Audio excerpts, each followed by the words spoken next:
8 universités m'ont admis, mais mon père a brûlé les lettres pour que j'aide mon frère. Il ignorait que j'en avais caché une. 5 ans plus tard, je reviens riche, dans une voiture et un costume qu'ils ne pourront jamais s'offrir. Je m'appelle Chloé Dupont. J'ai 23 ans. Il y a 5 ans, je me tenais parfaitement immobile dans le salon de ma famille, dans une banlieue chic de Cannes, et je regardais mon père jeter mon avenir dans une cheminée en briques. Il a tenu ma lettre d'admission à HEC Paris à la lumière, a allumé son briquet argenté et a mis le feu à l'épais parchemin. Je n'ai pas crié. Je n'ai pas pleuré. J'ai simplement regardé les bords se recroqueviller en cendres noires pendant que ma mère se tenait silencieusement derrière lui, tenant les 7 autres enveloppes restantes. « Tu restes à la maison pour aider ton frère à réussir », a dit mon père, Richard. Il a jeté le papier en flammes sur les bûches et a attrapé l'enveloppe de Sciences Po. Ensuite, Charles a besoin d'une maison calme pour lancer son entreprise. Nous avons besoin que tu travailles à temps plein à la brasserie pour aider à couvrir ses frais de démarrage. La famille soutient la famille, Chloé. Il pensait avoir brûlé mes 8 admissions universitaires ce soir-là. Il pensait m'avoir piégé avec succès dans une vie au SMIC pour servir de distributeur de billets au délire de mon grand frère. Ce que mon père ignorait, c'est que la lettre la plus importante de toutes, une bourse d'excellence couvrant l'intégralité des frais pour l'école polytechnique, était à ce moment précis pliée à plat à l'intérieur de ma basket Stan Smith gauche. Pour comprendre pourquoi mon père a brûlé mes réussites, vous devez comprendre la dynamique de la famille Dupont. Dans notre maison, mon grand frère Charles était le centre incontesté de l'univers. Charles était bruyant. Charles était exigeant. Charles était un visionnaire. Du moins, selon mes parents. À l'époque où j'étais au lycée, Charles avait déjà abandonné 2 universités publiques différentes. À chaque fois qu'il échouait, mes parents blâmaient les professeurs, le programme ou l'environnement. Lorsqu'il a décidé de devenir entrepreneur dans la tech, ils ont réhypothéqué notre maison pour financer son train de vie. J'étais la fille invisible. J'ai appris très tôt que mes notes, mes résultats d'examen et mes ambitions étaient perçus comme des menaces pour l'ego fragile de Charles. Quand je ramenais des bulletins avec 20/20 de moyenne, ma mère, Suzanne, s'empressait de les cacher dans un tiroir pour que Charles ne se sente pas mal face à ses propres échecs. J'ai passé 4 ans à étudier en secret. J'ai postulé dans les meilleures écoles tard le soir sur un ordinateur portable cabossé que j'avais acheté dans un vide-grenier. J'ai payé moi-même les frais d'inscription en utilisant l'argent de mes pourboires de mon travail du week-end comme serveuse. Je savais que l'éducation était mon seul billet de sortie d'une maison qui me traitait comme une servante. Quand les épaisses enveloppes ont commencé à arriver par la poste, j'ai commis l'erreur fatale de les laisser sur le comptoir de la cuisine. Je pensais que peut-être, juste pour une seconde, mes parents seraient fiers de moi. Au lieu de cela, ils ont vu mon plan d'évasion et ont décidé de le réduire en cendres. Mais ils ont sous-estimé la quantité de feu que je pouvais traverser. Je n'ai pas crié quand les lettres ont brûlé. Je ne suis pas tombé à genoux pour supplier mon père d'arrêter. Je n'ai pas versé une seule larme pendant qu'il se tenait là, tenant son briquet argenté, l'air incroyablement satisfait de lui-même. J'avais passé 18 ans à apprendre que dans la maison des Dupont, toute manifestation d'émotions négatives était considérée comme une attaque directe contre la tranquillité de mes parents. Si je pleurais, ma mère, Suzanne, m'accusait d'être manipulatrice. Si je criais, mon père, Richard, me disait que j'étais ingrate et instable. Mais plus important encore, je savais que réagir ne ferait que leur donner la satisfaction de me briser. Ils voulaient que j'accepte mon rôle désigné de personnage secondaire dans la grande tragédie de mon grand frère, Charles, et de sa série interminable d'échecs. Je suis donc resté dans le salon, inhalant l'odeur âcre du papier brûlé, et j'ai conservé une expression parfaitement neutre. Quand la dernière enveloppe s'est recroquevillée en cendres blanches, mon père s'est épousseté les mains. Il m'a fait un signe de tête paternel et sévère, comme s'il venait de me rendre un énorme service. Il m'a dit d'aller dormir car j'avais le service du matin à la brasserie et Charles avait besoin que la maison soit calme pour travailler sur son business plan. J'ai dit bonne nuit. Je me suis retourné et j'ai monté les escaliers recouverts de moquettes jusqu'à ma chambre. J'ai fermé la porte sans la claquer. Je me suis assise sur le bord de mon lit simple et étroit et j'ai attendu. J'ai attendu que la télévision en bas s'éteigne. J'ai attendu les pas lourds de mon père marchant dans le couloir. J'ai attendu le déclic de la porte de la chambre de mes parents qui se verrouillait. J'ai fixé l'horloge numérique sur ma table de chevet, regardant les chiffres rouges lumineux changer. 22h30, 23h15, minuit, 1h du matin. Je n'ai pas bougé. Mon cœur battait si fort contre mes côtes que je pensais que le son pourrait résonner à travers les cloisons, mais mes mains étaient complètement immobiles. À exactement 2h du matin, je me suis enfin penché et j'ai délaissé ma basket Stan Smith gauche. J'ai glissé mon pied hors de la chaussure et j'ai plongé la main à l'intérieur. Sous la semelle en mousse bon marché, pressée complètement à plat, se trouvait l'épais parchemin de couleur crème de ma lettre d'admission à l'école polytechnique. Je l'ai sorti et j'ai lissé les plis avec mes pouces. Le sceau officiel de l'université brillait dans la faible lumière de ma lampe de bureau. C'était une bourse académique d'excellence. Elle couvrait les frais de scolarité, le logement et incluait une petite allocation de subsistance. C'était un morceau de papier valant 1 million d'euros que j'avais intercepté auprès du facteur 3 jours plus tôt. Je savais que mon père détruisait mon courrier. J'avais remarqué que mes lettres de refus arrivaient, mais que mes admissions manquaient mystérieusement à l'appel. Le jour où la lettre de Polytechnique est arrivée, j'ai rejoint le facteur au bout de l'allée, j'ai fourré l'épaisse enveloppe dans ma chaussure et je suis rentré dans la maison en agissant comme si la boîte aux lettres était vide. En regardant la lettre maintenant, dans l'obscurité silencieuse de ma chambre d'enfant, j'ai ressenti une montée froide, dure et pure d'adrénaline. C'était ma preuve de vie. C'était la preuve irréfutable que je valais plus qu'un salaire au SMIC destiné à la start-up fantaisiste de mon frère. Charles avait 25 ans, vivait dans notre sous-sol et lançait sa 3e entreprise imaginaire. La première était une entreprise de t-shirts personnalisés qui a fait faillite en 6 mois. La deuxième était un podcast lifestyle qui a coûté 10 000 euros à mes parents en équipement audio et a généré exactement 0 auditeur. Maintenant, il préparait une application. Il ne savait pas coder. Il ne savait pas construire un modèle financier. Mais mes parents ont quand même réhypothéqué notre maison car Charles était l'enfant prodige et son succès allait valider toute leur existence. Je n'étais que la fille de rechange, la main-d'œuvre engagée, le filet de sécurité qu'ils pouvaient exploiter quand l'argent viendrait à manquer. Je me suis levé et j'ai tiré un sac de sport en toile noire délavé du fond de mon placard. Je n'ai pas emballé de souvenirs. Je n'ai pas pris de photos, ni de peluches d'enfance, ni d'albums de lycée. J'ai emballé 3 jeans, 5 chemises, des sous-vêtements, des chaussettes et mon ordinateur portable cabossé. Je suis allé à ma commode et j'ai ouvert le tiroir du bas. J'ai plongé la main tout au fond et j'ai sorti une paire de chaussettes d'hiver enroulées. À l'intérieur, il y avait 400 euros en espèces. C'était l'argent de l'obtention de mon diplôme envoyé par des parents éloignés. Ma mère m'avait explicitement dit de remettre tout cadeau de diplôme pour le fonds du ménage, ce qui était sa façon polie de dire que cela servirait à rembourser les dettes de carte de crédit de Charles. J'avais menti en lui disant que je n'avais reçu que des cartes de vœux. J'ai enfoui les 400 euros au fond de la poche de mon jean. J'ai mis une veste sombre et j'ai passé le sac de sport sur mon épaule. J'ai regardé la pièce une dernière fois. Et je suis descendu à pas de loup, en retenant mon souffle. Les lames du parquet grinçaient doucement, mais le bruit des ronflements de mon père masquait le son. Je suis descendu en retenant mon souffle. Je suis entré dans la cuisine. Le clair de lune filtrait à travers les stores, projetant de longues ombres sur le sol en lino. J'ai retiré les clés de la maison de mon trousseau. Je les ai placées délicatement sur l'îlot de la cuisine, juste à côté de la machine à café où mon père les trouverait en se réveillant pour servir à Charles son café du matin. Le cliquetis métallique des clés frappant le plan de travail en granit fut le son le plus définitif que j'ai jamais entendu. Je suis sorti par la porte de derrière et j'ai marché dans l'air frais de la nuit de la Côte d'Azur. La gare routière était à 5 km, dans le quartier commercial. Je n'ai pas appelé de taxi. Je ne voulais pas de traces numériques et je devais conserver chaque euro que je possédais. J'ai commencé à marcher. Je suis passé devant les pelouses bien entretenues et les garages pour 2 voitures de mon quartier de banlieue. J'ai regardé les fenêtres sombres des maisons, me demandant combien d'autres familles cachaient leur pourriture derrière leurs portes d'entrée fraîchement peintes. L'effort physique de porter un sac de sport lourd pendant 5 km n'était rien comparé au poids mental que je laissais derrière moi. Chaque pas qui m'éloignait de cette maison me donnait l'impression de me débarrasser d'une couche de plomb lourd. Au moment où j'ai atteint la gare routière, il était presque 4 heures du matin. La station était baignée d'une lumière fluorescente crue et vacillante. Ça sentait le café rassis, le diesel et le désespoir. Je me suis approché du guichet. L'employé m'a regardé avec des yeux complètement indifférents.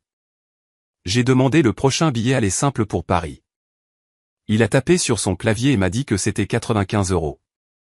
J'ai décollé les billets de ma liasse d'espèces et je les ai glissés sous la paroi de verre. Il m'a tendu un billet en papier et a pointé la porte 4. Le trajet en bus a duré 14 heures angoissantes. J'étais assise près de la fenêtre à l'arrière, regardant la campagne française, la vallée du Rhône et la Bourgogne défiler derrière la vitre sale. Le moteur grondait sous moi, vibrant à travers mes os. Des passagers montaient et descendaient à des arrêts aléatoires. Certaines personnes dormaient. D'autres se disputaient au téléphone. Je suis resté parfaitement éveillé. Je n'ai pas pleuré une seule fois. Pleurer est un luxe réservé aux personnes qui ont un filet de sécurité pour les rattraper quand elles s'effondrent. J'étais en chute libre totale. Si je me brisais, il n'y aurait absolument personne pour ramasser les morceaux. Alors, j'ai concentré mon esprit sur la survie. J'ai visualisé le plan de Paris. J'ai mémorisé les itinéraires de métro que j'avais étudiés. J'ai transformé ma colère en une arme solide, un bouclier que je pourrais porter dans la ville. Mais aucune dose de visualisation ne pouvait me préparer à la réalité de la descente de ce bus à la gare routière de Bercy à Paris. Au moment où les portes automatiques se sont ouvertes, j'ai été frappé par un mur physique de bruit, d'odeur et de vitesse humaine pure. Des milliers de personnes se déplaçaient avec une détermination agressive. Les taxis klaxonnaient à l'extérieur. Les bâtiments dominaient les rues, bloquant le soleil et transformant les avenues en de profonds canyons de béton. Je me suis tenu sur le trottoir, serrant fermement la lanière de mon sac de sport. J'ai ressorti ma lettre d'admission pour me rappeler pourquoi j'étais ici. J'avais la bourse.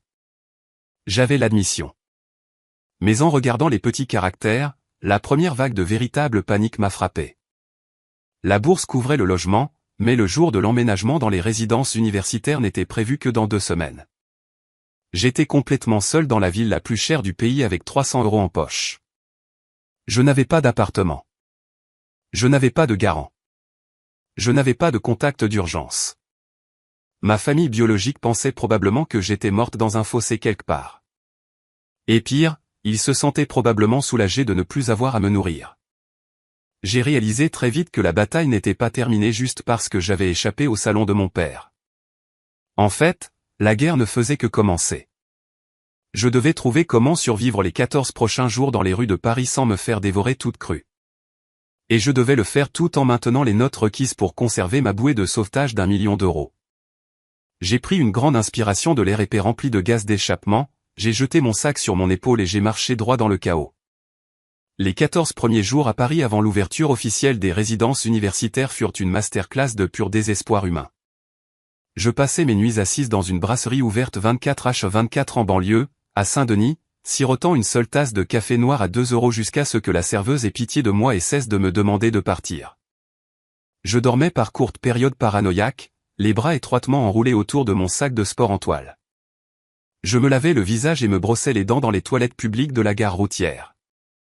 Je mangeais du pain nature et je calculais exactement combien de calories j'avais besoin pour simplement continuer à avancer. J'étais absolument terrifié. Mais sous la terreur se trouvait un noyau métallique brûlant de pure défiance. Je n'allais pas craquer. Si mon père voulait que j'échoue pour que mon frère puisse briller, j'allais m'assurer que ma réussite les aveuglerait tous. Quand le jour de l'emménagement est enfin arrivé, j'ai franchi les portes en fer forgé du campus de l'école polytechnique, me sentant comme une usurpatrice qui avait réussi à contourner les agents de sécurité. Le campus était magnifique. C'était une forteresse immaculée d'architecture imposante avec de vastes pelouses vertes. Mais le contraste entre ma réalité et celle de mes camarades de classe était complètement suffocant. Je regardais les parents décharger des SUV de luxe flambant neufs, sortant de la literie de créateurs, des mini-réfrigérateurs et des ordinateurs portables hors de prix. Des mères pleuraient et serraient leurs filles dans leurs bras. Des pères prenaient des photos remplies de fierté. J'ai marché seul jusqu'à ma chambre universitaire attribuée, portant le même sac de sport délavé que j'avais fait dans le noir. Il me restait exactement 42 € à mon nom. Je savais que la bourse d'excellence couvrait mes frais de scolarité et ma chambre, mais elle ne couvrait pas le coût physique pour rester en vie en région parisienne. Les manuels scolaires coûtaient des centaines d'euros. La nourriture était brutalement chère. Le métro était une ponction quotidienne. Dans les 48 heures suivant mon arrivée sur le campus, j'ai trouvé 2 emplois. Je travaillais de nuit à la bibliothèque principale du campus, de minuit à 6 heures du matin, rangeant les livres retournés et remettant en ordre les salles d'études. Ensuite, je dormais exactement 2 heures avant de marcher 3 pâtés de maison jusqu'à un café près du campus où je faisais le service du matin de 8 heures à midi, servant des expressos à des professionnels fortunés et impatients. Après ça, j'allais en cours. L'épuisement physique était profond. Il y avait des jours où mes mains tremblaient tellement à cause de la caféine et du manque de sommeil que je pouvais à peine lire mes propres notes de cours. Mais peu importe à quel point mes os me faisaient souffrir, l'épuisement n'était rien comparé au poids psychologique étouffant de ma maison d'enfance. Dans ma chambre d'étudiante, j'étais fatigué, mais j'étais libre. Je n'avais pas à marcher sur des œufs autour d'un homme adulte piquant une crise de colère parce que son entreprise tech imaginaire faisait faillite. Je n'avais pas à écouter ma mère lui trouver des excuses. Mais je ne pouvais pas complètement échapper à la réalité de ce qui se passait dans le Sud. Même si j'avais changé de numéro de téléphone, je consultais encore occasionnellement les profils publics sur les réseaux sociaux de ma famille élargie, juste pour voir le naufrage lent que j'avais laissé derrière moi. Charles vivait toujours dans le sous-sol. Il avait abandonné son idée de podcast et s'investissait désormais totalement dans le développement d'une application qui participait à l'évaluation communautaire de nourriture de luxe pour chiens. C'était une idée complètement inutile sur un marché saturé. Mais mes parents traitaient la chose comme s'ils venaient de guérir une maladie majeure. À travers une publication Facebook négligente d'une tante, j'ai appris que mon père avait encaissé une part massive de ses économies de retraite pour payer une agence spécialisée pour concevoir le logo de l'application de Charles. Je me suis assise dans la bibliothèque du campus à 3 heures du matin, fixant le solde de mon compte bancaire, qui était actuellement de 18 €, et j'ai pensé à mon père remettant nonchalamment 50 000 € pour le dessin numérique d'un os pour chien. C'est à ce moment précis, assis sous les lumières fluorescentes crues, entouré de milliers de livres, qu'une réalisation terrifiante m'a envahi.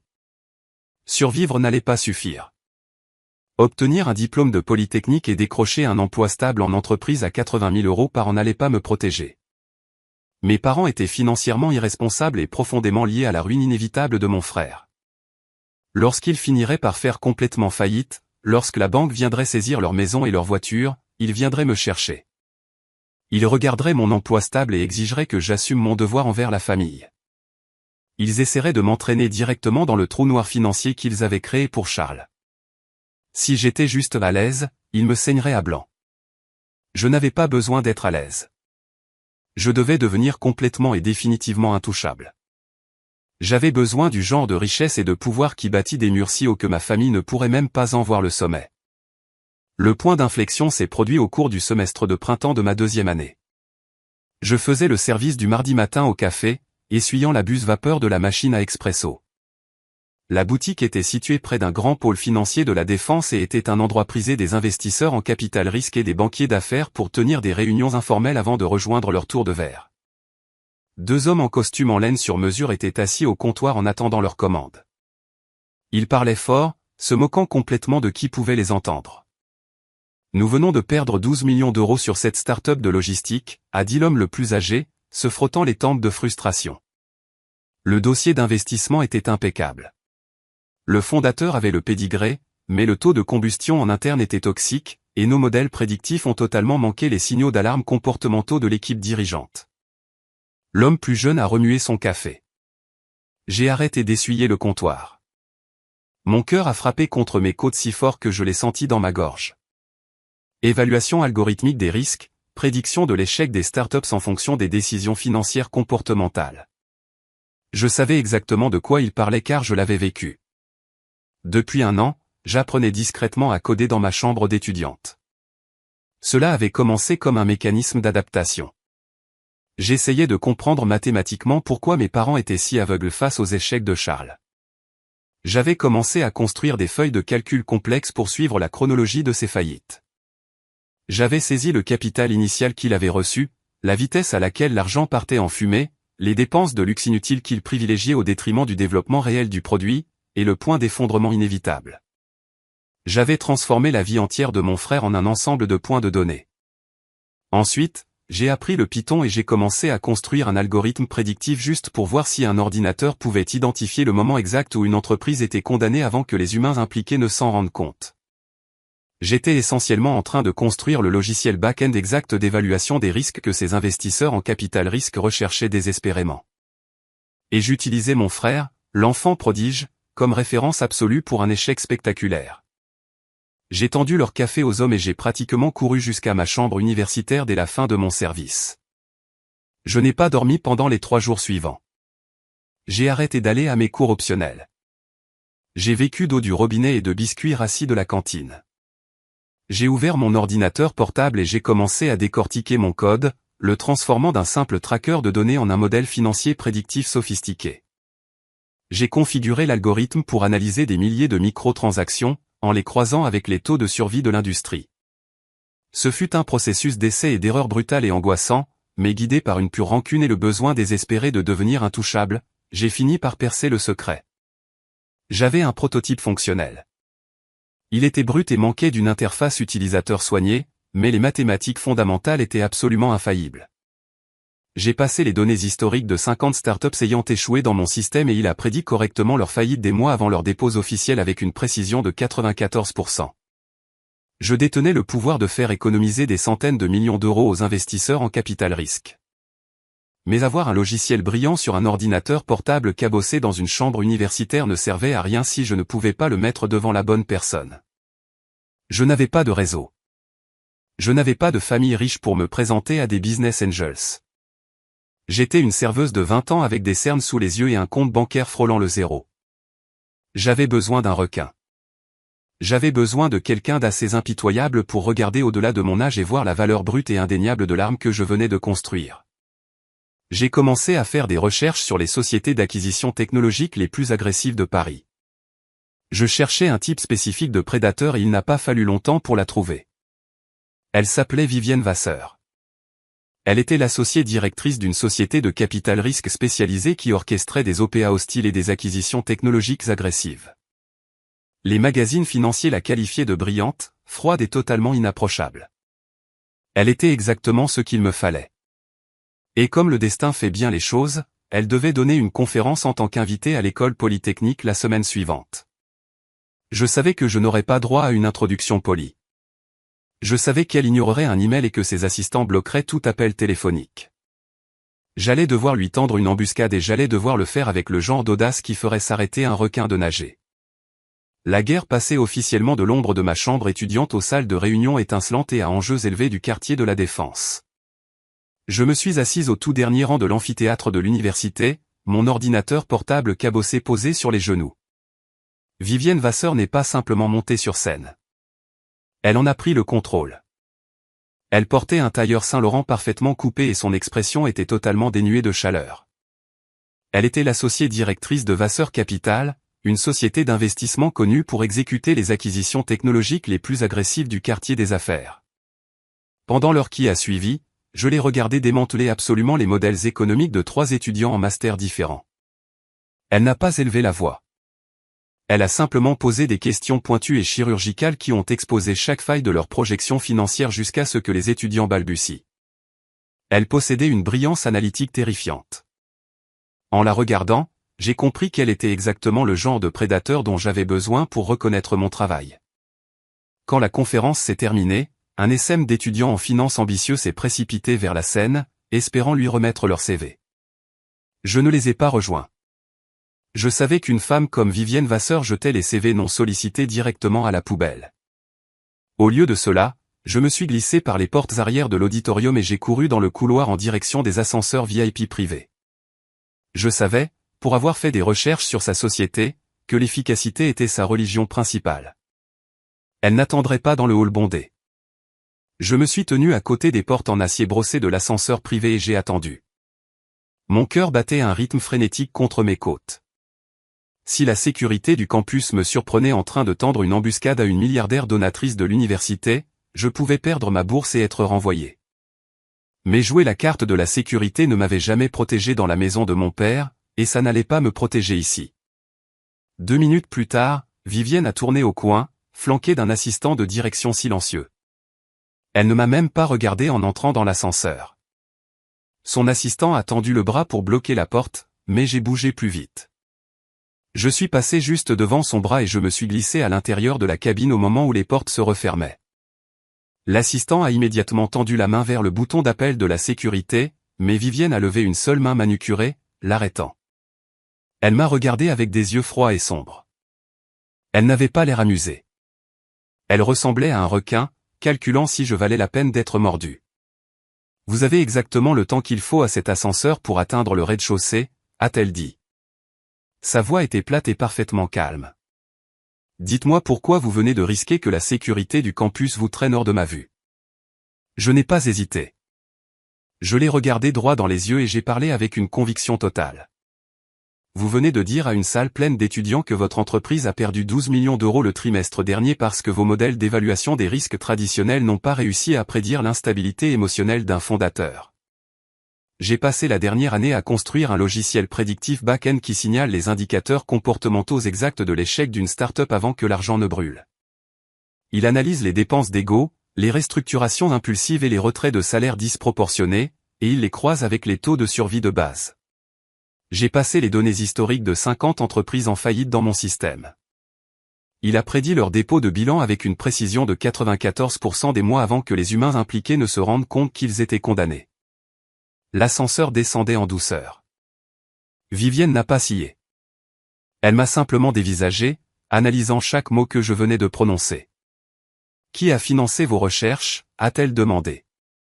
Personne, ai-je répondu. L'ascenseur a sonné, indiquant que nous avions atteint le rez-de-chaussée. Les portes se sont ouvertes, révélant le hall animé de l'université. Vivienne n'est pas sortie. Elle s'est tournée vers son assistant et lui a dit d'annuler son déjeuner d'affaires. Puis elle s'est tournée vers moi. Montrez-moi le code, a-t-elle ordonné. Nous nous sommes assises à une petite table dans le coin d'un café calme du campus. J'ai ouvert mon ordinateur bon marché et je l'ai guidé à travers l'algorithme. Je lui ai montré les points de données, les déclencheurs comportementaux et la chronologie prédictive. Pendant 45 minutes, elle m'a posé les questions financières les plus brutales et complexes que j'ai jamais entendues. J'ai répondu à chacune d'elles sans que ma voix ne tremble. Quand elle a finalement fermé mon ordinateur, elle s'est adossée à sa chaise. Vous avez une interface utilisateur terrible, a-t-elle dit franchement. Le code est brut et la sécurité de votre serveur est pratiquement inexistante. Mais les mathématiques sont absolument terrifiantes. Vous avez la faim de quelqu'un qui a été affamé. Je vous offre un stage rémunéré dans mon cabinet à partir de demain matin. Vous travaillerez directement sous les ordres de mon équipe d'analyse de données pour affiner ce logiciel. Si vous craquez sous la pression, je vous renvoie. Si vous réussissez, nous parlerons d'action. Ce stage est devenu le creuset qui a forgé tout mon avenir. Pendant les 2 années suivantes, j'ai vécu dans un état d'épuisement hautement fonctionnel. Je travaillais chez Vasseur Capital 70 heures par semaine tout en conservant ma bourse à Polytechnique. J'ai arrêté de dormir plus de 3 heures par nuit. J'ai cessé d'avoir une vie sociale. J'existais entièrement grâce à l'expresso et au désir ardent de construire ma forteresse. Vivienne était un mentor impitoyable. Elle exigeait la perfection absolue. Si je faisais une erreur dans un modèle financier, elle le mettait en pièces et m'obligeait à recommencer de zéro. Mais contrairement à ma mère qui m'ignorait, ou à mon père qui me sabotait activement, Vivienne exigeait la perfection parce qu'elle croyait réellement que j'étais capable de l'atteindre. Pour la première fois de ma vie, un adulte m'a regardé et a vu un potentiel illimité au lieu d'un fardeau. Au moment où j'ai eu 22 ans, le logiciel était terminé. Nous l'avions testé avec succès en temps réel aux côtés de l'équipe traditionnelle d'évaluation des risques de Vasseur Capital. Mon algorithme a signalé avec succès 3 investissements catastrophiques, permettant à la société d'économiser plus de 40 millions d'euros en dettes toxiques. J'étais assise dans l'immense bureau d'angle de Vivienne avec vue sur les toits de Paris quand elle a fait glisser un lourd document juridique sur son bureau en verre. C'était une lettre d'intention. Vasseur Capital proposait de financer la création de mon entreprise de logiciels avec 2 millions d'euros de fonds initiaux. Je conserverais 60% de la propriété et la société de Vivienne prendrait 40% en fournissant l'infrastructure de l'entreprise. C'était le genre de contrat dont rêvaient les jeunes fondateurs de la tech. Mais une condition massive et inflexible était attachée à l'argent. Vous ne pouvez pas diriger une entreprise de technologie financière de plusieurs millions d'euros entre vos cours d'université, a dit Vivienne en se servant un verre d'eau pétillante. Si vous signez ce contrat, vous devez abandonner Polytechnique. Vous devez vous consacrer à cet empire à plein temps. Je suis resté parfaitement immobile, fixant le contrat. Pour accepter l'offre, je devais abandonner la bourse d'excellence couvrant tous les frais que j'avais sortis en douce de la maison de mon père, cachée dans ma chaussure. Cette lettre d'admission avait été ma seule preuve de valeur. Elle avait été ma porte de sortie. Abandonner l'école signifiait jeter le filet de sécurité même pour lequel j'avais tout sacrifié. Mais en regardant Vivienne, j'ai réalisé que s'accrocher à un filet de sécurité n'est qu'une autre façon de planifier une chute. Je ne voulais plus être en sécurité. Je voulais devenir celle qui fait les rois. J'ai pris le lourd stylo en argent sur son bureau et j'ai signé mon nom sur la ligne pointillée. Abandonner l'une des écoles les plus prestigieuses de France pour devenir la PDG de ma propre entreprise d'analyse prédictive a été la décision la plus terrifiante et la plus exaltante de ma vie. Avec le soutien agressif de Vivienne et mon algorithme infaillible, notre entreprise a explosé. En 12 mois, nous vendions des licences du logiciel à 3 des plus grandes banques d'investissement de la Bourse de Paris. Les chiffres d'affaires étaient vertigineux. J'ai quitté mon petit appartement et j'ai acheté un vaste Penthouse dans le Triangle d'Or. J'ai acheté des tailleurs sur mesure qui coûtaient plus cher que ce que mon père gagnait en un mois. À mon 23e anniversaire, mon entreprise a été officiellement acquise par un énorme conglomérat bancaire mondial pour 15 millions d'euros. J'ai conservé mon siège au conseil d'administration et Vivienne a fait de moi la plus jeune associée junior de l'histoire de sa société de capital risque.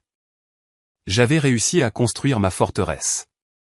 J'étais une multimillionnaire vivant dans les nuages, entourée d'une famille de cœurs composée de personnes brillantes et impitoyables qui respectaient mon esprit. Je m'étais complètement effacé du radar de ma famille biologique. Je n'appelais jamais. Je n'écrivais jamais. J'existais comme un fantôme dans leur monde. Mais alors que j'atteignais le sommet absolu de la chaîne alimentaire financière, ma famille dans le sud s'approchait rapidement du bord d'un précipice. Grâce à une discrète vérification des antécédents effectués par l'un de mes détectives privés, j'ai découvert la chronologie exacte de leur ruine. L'application de nourriture de luxe pour chiens de Charles était un échec spectaculaire et catastrophique. Il avait dilapidé chaque euro que mes parents lui avaient donné. Il avait contracté des prêts commerciaux prédateurs massifs et mon père s'était aveuglément porté garant pour tous ces prêts en utilisant leur maison de banlieue comme garantie. La banque rôdait. La dette était totalement ingérable. Ils étaient à quelques semaines d'une faillite totale et d'une saisie immobilière. Ils n'avaient plus l'argent des autres. Ils étaient désespérés, terrifiés et à la recherche d'un miracle. Et comme le destin l'a voulu, mon frère, l'enfant prodige, s'apprêtait à soumettre aveuglément une demande de financement désespérée à une société de capital risque notoirement agressive de Paris. Il n'avait aucune idée que l'associée silencieuse qui examinait son échec catastrophique était la sœur exacte qu'il avait chassée au milieu de la nuit. La collision était enfin là. Je me suis assise dans mon bureau au mur de verre au 42e étage dominant les toits de la Défense, et j'ai fixé la couverture glacée du dossier d'investissement posé sur mon bureau. Il était relié dans un cuir lourd et onéreux avec le logo de l'entreprise gravé à la feuille d'or. L'entreprise s'appelait Aristochien. C'était la grande vision de l'avenir de mon frère Charles. J'ai lentement tourné les pages épaisses de la présentation, lisant un modèle économique qui était si fondamentalement défectueux qu'il en devenait presque comique. Charles voulait un demi-million d'euros en levée de fonds de série A pour développer une application de réseau social très exclusive où les propriétaires de chiens de race pourraient évaluer et critiquer des aliments pour chiens biologiques importés. C'était un concept totalement inutile dans un marché déjà saturé. Il n'avait aucune base d'utilisateurs actifs. Il n'avait aucune technologie exclusive. Il n'avait absolument rien d'autre qu'une série de mots à la mode imprimés sur du papier cartonné de qualité supérieure. Mais sa stratégie marketing ne m'intéressait pas. J'ai feuilleté directement jusqu'à l'annexe des divulgations financières à la fin du classeur.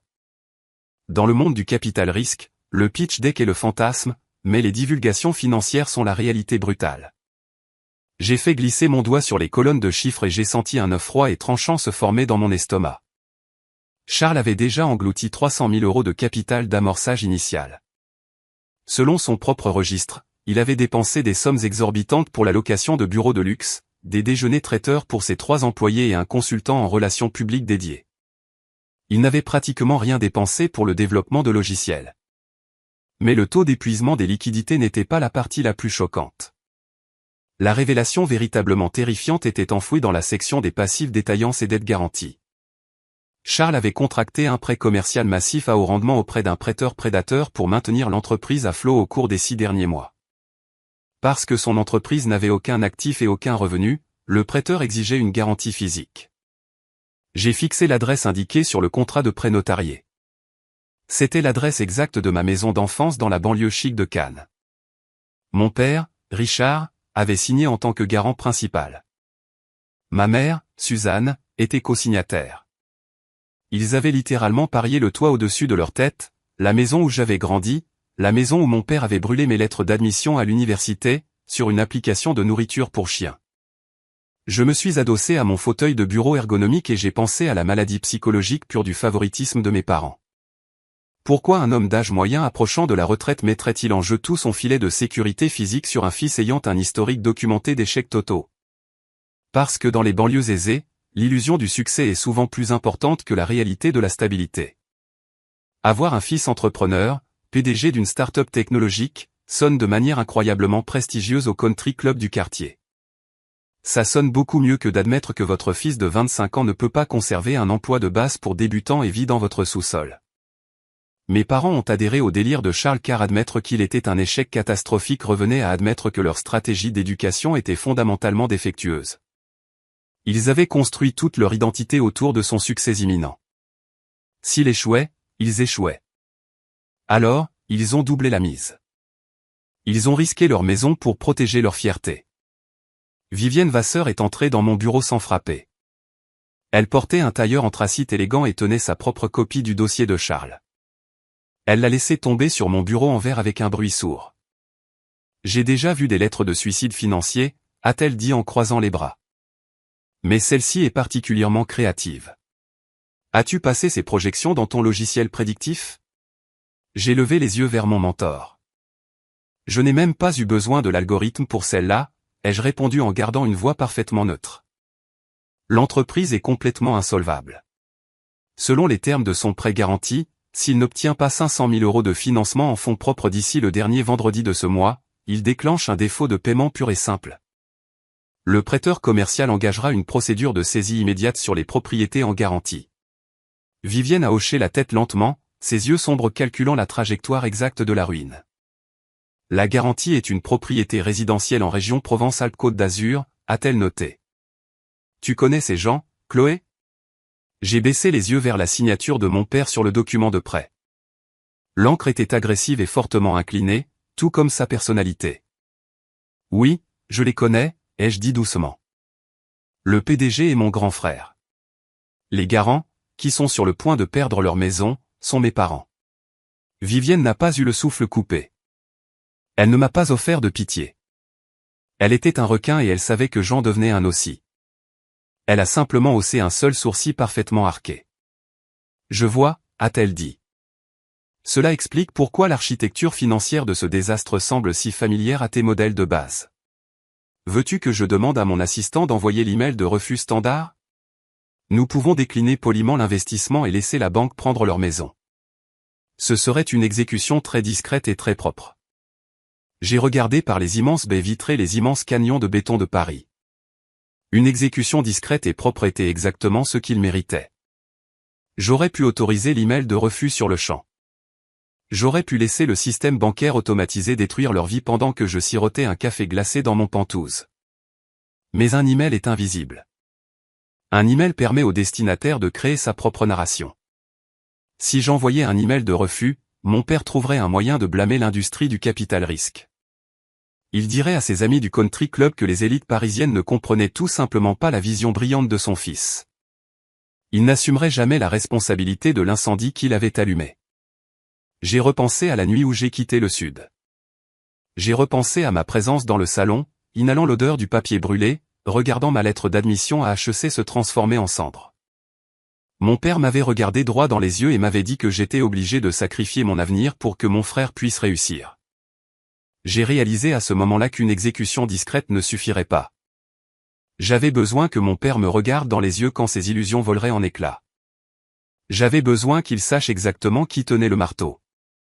Non, ai-je dit en me tournant vers Vivienne. N'envoie pas l'email de refus. Approuve-les pour le prochain tour. Je veux que tu invites le PDG et son équipe dirigeante à une réunion de présentation en personne ici, à notre siège. Vivienne a penché la tête, étudiant mon visage avec un mélange de curiosité professionnelle et de profond amusement. Tu veux les faire venir dans le bâtiment, a-t-elle demandé. Tu veux t'asseoir à une table de conférence et écouter ton frère présenter une application de nourriture pour chiens pendant que tes parents regardent? Ils ne présenteront pas leur projet au conseil d'administration général, ai-je expliqué, mon esprit construisant rapidement le piège. Quand ton assistant enverra l'invitation, dis-leur qu'ils ont contourné le processus d'examen standard. Dis-leur que leur pitch a été sélectionné pour une présentation exclusive à l'associé silencieux de la firme. Ils penseront avoir touché le gros lot. Ils penseront qu'un business angel milliardaire veut leur faire un chèque en blanc. Ils dépenseront leurs tout derniers euros pour s'envoler vers Paris et réserver une chambre d'hôtel de luxe parce qu'ils croiront avoir enfin gagné. Vivienne a souri. C'était le sourire froid et terrifiant qu'elle n'utilisait que juste avant de détruire une entreprise rivale lors d'un rachat d'entreprise. Tu vas les laisser marcher jusqu'à l'abattoir avant d'allumer la lumière, a-t-elle dit. Exactement, ai-je répondu. La réunion a été fixée au mardi suivant à 10 heures du matin. Pendant les 5 jours qui ont suivi, j'ai méticuleusement préparé l'embuscade. Je ne me suis pas contenté de lire le dossier d'investissement de Charles. J'en ai fait une arme. J'ai passé chaque transaction du grand livre de son entreprise dans mon logiciel d'analyse prédictive. L'algorithme a mis en pièces son modèle économique. Il a signalé la location de voitures de luxe qu'il avait déguisées en véhicules de marketing d'entreprise, et a mis en évidence les dîners coûteux dans des restaurants de viande haut de gamme qu'il avait passés en frais d'acquisition de clients, bien qu'il n'ait absolument aucun client. J'ai cartographié la géométrie exacte de sa fraude financière. J'ai imprimé les visualisations de données et je les ai organisées dans d'élégants dossiers noirs. Je n'allais pas seulement rejeter son financement. J'allais démanteler son ego de manière chirurgicale devant l'homme qui l'avait encouragé. Le matin de la présentation, je me suis réveillé à 5 heures. Je me suis tenu devant les miroirs en pied de mon pantouse du triangle d'or et j'ai évalué mon reflet. Je ne ressemblais pas à la fille terrifiée de 20 ans qui était arrivée à la gare routière avec un sac de sport et 400 euros. Je ressemblais à une associée junior d'une impitoyable société de capital risque parisienne. J'ai choisi un tailleur blanc immaculé sur mesure. Il était structuré, net et ne pardonnait aucun défaut. C'était le genre de tailleur qui impose le respect dans une pièce dès que vous franchissez la porte. Je l'ai associé à un chemisier en soie et à la montre Cartier à 10 000 euros que Vivienne m'avait offerte lors de l'acquisition de mon logiciel. Je m'habillais pour des funérailles. Je suis arrivé dans le bâtiment de Vasseur Capital avec 1 heure d'avance. Je suis entré dans la salle de conférence principale à l'étage de la direction. La pièce était intimidante à dessein. Elle comportait une immense table de conférence en acajou poli entourée de chaises en cuir noir. Le mur du fond était entièrement en verre, offrant une vue plongeante et vertigineuse sur les rues en contrebas. J'ai pris place tout au bout de la table, me positionnant de manière à ce que la lumière naturelle des fenêtres me plonge dans l'ombre lorsque les portes s'ouvriraient. J'ai placé le dossier noir contenant l'autopsie financière de Charles parfaitement centré sur le bois devant moi. À 10 heures précises, la voix de la réceptionniste a grésillé sur l'interphone de mon bureau. Madame Dupont, a-t-elle dit. L'équipe de direction d'Aristochien est arrivée pour sa présentation avec l'associé silencieux. Faites-les entrer, ai-je répondu. Ma voix était aussi froide et claire que la glace en hiver. J'ai croisé les mains, les posant sur le dossier noir. J'ai entendu les pas lourds s'avancer dans le couloir moquetté. J'ai entendu la voix tonitruante de mon père résonner avec assurance pendant qu'il parlait à la réceptionniste. Il avait l'air exactement le même, arrogant, plein de certitude et complètement ignorant du fait qu'il marchait droit dans un piège conçu par la fille qui l'avait jeté. Les lourdes portes en verre de la salle de conférence se sont déverrouillées avec un déclic et se sont lentement ouvertes. Je me suis assise en bout de l'immense table de conférence en acajou et j'ai attendu que le piège se referme. La pièce était parfaitement silencieuse, à l'exception du léger bourdonnement du système de climatisation et du tic-tac régulier de la montre Cartier à mon poignet gauche. J'avais positionné ma chaise en cuir spécifiquement pour que le soleil du matin, se reflétant sur les gratte-ciel parisiens voisins, me projette en silhouette partielle. C'est une tactique d'intimidation classique que j'ai apprise en regardant Vivienne démanteler des cadres rivaux. Vous aveuglez légèrement votre adversaire avec l'éblouissement tout en gardant votre propre visage entièrement illisible. J'ai lissé les revers de mon tailleur blanc. Mon rythme cardiaque était stable, à 60 battements par minute au repos. 5 ans plus tôt, dans le salon de mon père, j'aurais tremblé de terreur. Aujourd'hui, j'étais une espèce complètement différente. J'étais le prédateur attendant patiemment que la proie entre dans la cage de verre qu'elle avait elle-même construite. Les lourdes portes en acajou se sont ouvertes avec un léger sifflement hydraulique. Mon frère Charles est entré le premier. Il avait 28 ans maintenant, mais il se comportait avec l'énergie nerveuse et désespérée d'un adolescent qui avait oublié de réviser pour un examen final. Il portait un costume bleu marine un peu trop grand aux épaules, et il serrait un pointeur de présentation en plastique dans sa main moite comme si c'était un radeau de sauvetage. Juste derrière lui se trouvait mon père. Richard Dupont est entré dans la salle de conférence de Vasseur Capital le torse bombé et le menton haut. Il projetait la fausse assurance d'un patriarche de banlieue qui croyait sincèrement que sa seule présence imposait un respect immédiat. Il a regardé autour de l'immense pièce, admirant l'art moderne onéreux et la vue panoramique vertigineuse sur la ville avec une expression avide et affamée. Il ne s'est pas immédiatement concentré sur moi, assise à l'autre bout de la longue table. Il était trop occupé à être impressionné par la richesse qu'il pensait être sur le point d'acquérir. « Messieurs » a dit la réceptionniste en faisant un geste vers le bout de la table. « L'associé silencieux va vous recevoir maintenant. » Elle a reculé dans le couloir et a refermé les lourdes portes. Le claquement bruyant de la serrure magnétique a résonné sèchement dans la pièce caverneuse, les enfermant à l'intérieur avec moi. Mon père a tourné son attention vers le bout de la table. Il a affiché un grand sourire commercial de façade et a fait 3 pas confiants en avant. « Merci beaucoup d'avoir pris le temps de nous recevoir », a-t-il tonné. Sa voix a rebondi sur les murs de verre, remplissant l'espace silencieux d'une autorité usurpée. Nous représentons Aristochien, et nous sommes incroyablement ravis de partager notre vision révolutionnaire avec vous aujourd'hui. Il a tendu sa main droite, se préparant à une poignée de main professionnelle ferme pour sceller son accord imaginaire. Puis la lumière du soleil a tourné et a illuminé mon visage. Mon père s'est arrêté de marcher. Sa main tendue s'est figée en l'air. Le sourire de façade a littéralement glissé de son visage, laissant place à un masque de choc pur et absolu. Ses yeux se sont écarquillés d'une manière impossible. Il a cligné des yeux rapidement, comme si son cerveau rejetait violemment les informations optiques que ses yeux lui envoyaient. Il a ouvert la bouche, mais aucun son n'en est sorti. Charles a heurté le dos de mon père parce qu'il n'avait pas levé les yeux de ses notes de présentation. Il a trébuché, a retrouvé son équilibre et a finalement regardé tout au bout de la table. Charles ne m'a pas reconnu au début. Je portais un tailleur qui coûtait plus cher que tout son budget marketing. Mes cheveux étaient coiffés dans un brushing lisse et professionnel. Je possédais une aura d'autorité absolue et intouchable. Mais ensuite, ses yeux ont croisé les miens et sa mâchoire est tombée. « Chloé » a-t-il chuchoté, la voix complètement brisée. « Qu'est-ce que tu fais ici ?» Il a regardé autour de la salle de conférence vide, cherchant désespérément une explication logique qui n'impliquait pas que je détienne les clés de son avenir.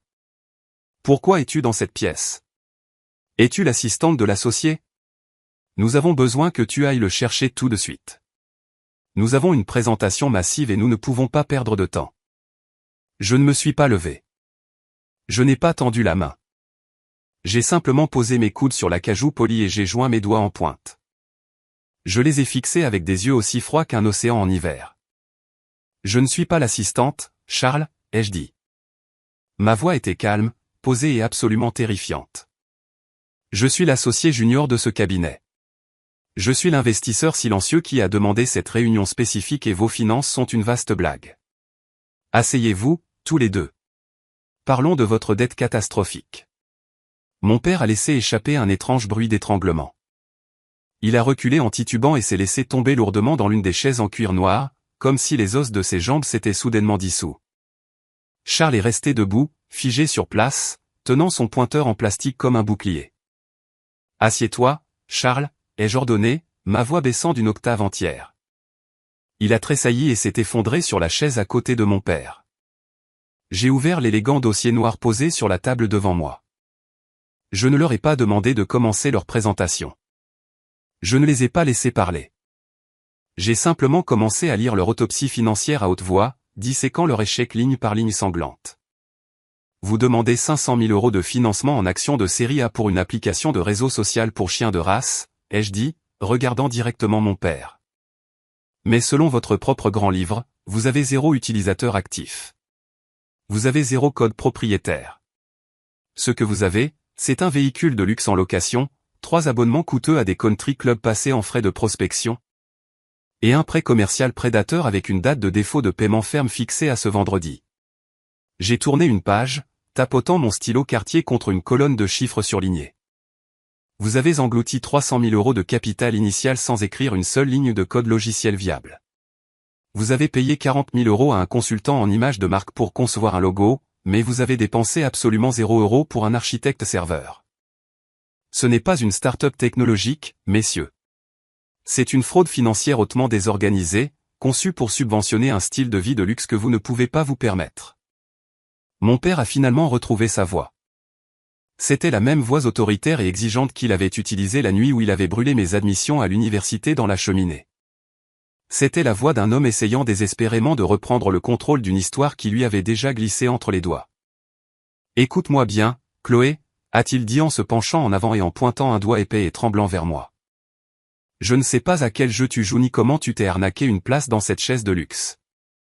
Mais tu vas montrer un peu de respect à ton frère. Nous sommes venus ici pour un financement, et tu dois ton soutien à cette famille. Tu as toujours été égoïste et jalouse de Charles. Maintenant, tu vas autoriser cet investissement ou je vais sortir de cette pièce, parler à ton patron et te faire virer sur le champ. » J'ai regardé son doigt pointé. Je n'ai absolument rien ressenti. Ni peur, ni intimidation, juste une pitié clinique et froide pour un homme qui ne réalisait pas qu'il était déjà mort. J'ai levé une seule main manucurée, le réduisant au silence instantanément. « Ce n'est pas ton salon, Richard, » ai-je dit froidement. « C'est ma salle de conférence. Tu ne donnes pas d'ordre ici. Tu ne fixes pas les règles. Tu n'as pas le droit de piquer une crise quand la réalité refuse de se plier à tes illusions. Tu es assis dans un bâtiment que je contribue à contrôler, à demander de l'argent que je gère personnellement, et tu supplies parce que tu es un échec financier spectaculaire. » J'ai fermé le dossier noir avec un claquement sec et violent qui les a fait sursauter tous les deux sur leur chaise. Tu t'es porté garant d'un prêt commercial toxique à haut rendement en utilisant ta maison de banlieue comme garantie pour financer une application pour nourriture pour chiens, ai-je continué. Quand tu déclencheras le défaut de paiement vendredi, le prêteur commercial va prendre ta maison. Ils prendront tes voitures. Ils liquideront tes comptes retraite. Tu es entièrement et complètement en faillite. Tu as brûlé mon avenir pour le garder au chaud, et maintenant vous allez tous les deux mourir de froid. La réalité absolue de mes paroles a finalement percé l'épaisse muraille d'arrogance de mon père. La fausse assurance s'est complètement vidée de lui, laissant derrière elle un vieil homme terrifié. Il a regardé le dossier fermé sur la table, puis a levé vers moi des yeux larmoyants et désespérés. « Chloé, je t'en prie », a-t-il supplié, sa voix soudain aiguë et fluette. « Tu ne peux pas nous faire ça. Tu ne peux pas nous laisser perdre la maison. Nous sommes ta famille. Nous t'avons élevé. Tu dois aider ton frère. Il a juste besoin d'un peu plus de temps pour faire fonctionner tout ça. Nous te rembourserons. Je te promets que nous te rembourserons. » Charles pleurait ouvertement maintenant, s'essuyant le nez avec le dos de la manche de son costume bon marché. Il ressemblait à un petit enfant qui venait de faire tomber sa glace sur le trottoir. Je me suis levé de ma chaise, boutonnant la veste de mon tailleur blanc. « Je n'ai à faire absolument rien, » ai-je dit, les regardant de haut depuis le bout de la table. « Il y a 5 ans, tu m'as jeté parce que tu pensais que j'étais un fardeau. Tu as brûlé mes lettres d'admission parce que tu voulais m'utiliser comme distributeur de billets pour subventionner son échec. Eh bien, je viens d'auditer son succès. Il ne vaut absolument rien. Votre demande de financement est officiellement refusée. Vous pouvez trouver la sortie de mon bâtiment tout seul. » Je leur ai tourné le dos et je suis sorti de la salle de conférence, laissant mon père et mon frère complètement paralysés dans le silence étouffant de leur propre ruine. Mais refuser officiellement leur financement et laisser une banque commerciale anonyme les expulser était beaucoup trop clément. Une saisie bancaire anonyme permettrait à mon père de jouer les victimes. Il blâmerait l'économie. Il blâmerait le système financier impitoyable. Il devait comprendre le coût exact et spécifique de ce qu'il m'avait fait. Je suis allé directement dans mon bureau privé, j'ai décroché le téléphone sur mon bureau et j'ai composé la ligne directe du gestionnaire de patrimoine personnel de Vivienne. Je lui ai donné l'ordre de contacter immédiatement le prêteur commercial qui détenait la créance garantie sur la maison de mes parents. Je lui ai dit de racheter la totalité de la dette en utilisant une société écran que je contrôlais personnellement. Je n'allais pas laisser une banque sans visage prendre leur maison. J'allais le faire moi-même.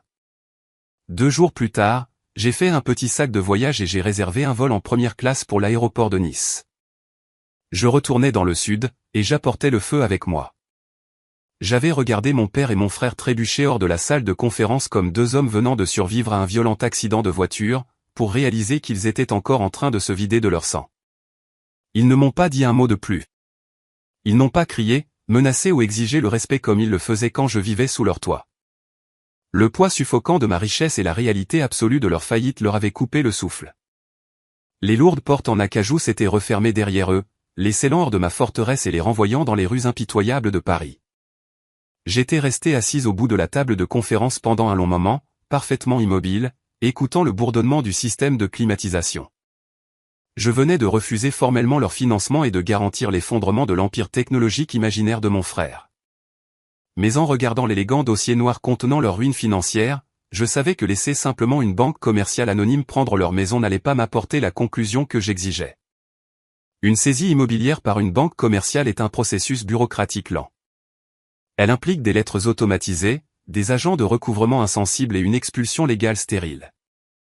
Cela donne aux personnes désespérées comme mon père l'opportunité de se dépeindre comme les victimes tragiques d'un système financier défaillant. Il passerait le reste de sa vie assis dans des bars à dire à quiconque voulait l'entendre que les banques avaient détruit l'avenir de son brillant fils. Je n'allais pas lui accorder ce confort. Je n'allais pas le laisser blâmer l'économie ou la nature impitoyable du capital-risque. J'avais besoin qu'il sache avec une certitude absolue et terrifiante que l'architecte de sa destruction était la fille exacte qu'il avait jetée. J'ai décroché le téléphone sur la table de conférence et j'ai composé la ligne directe du gestionnaire de patrimoine senior chez Vasseur Capital. Quand il a répondu, je lui ai donné une série d'instructions très précises.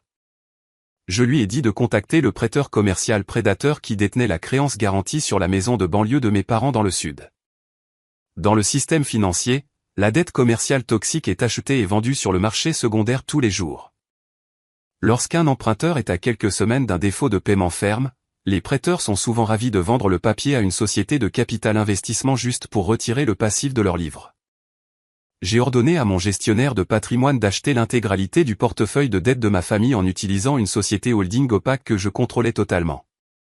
Je me fichais de la prime exigée par la banque. J'avais des millions d'euros en capitaux liquides et j'étais sur le point de l'utiliser pour acheter le toit physique au-dessus de la tête de mes bourreaux. La transaction a pris moins de 48 heures pour être validée. Le jeudi après-midi, l'encre numérique était sèche.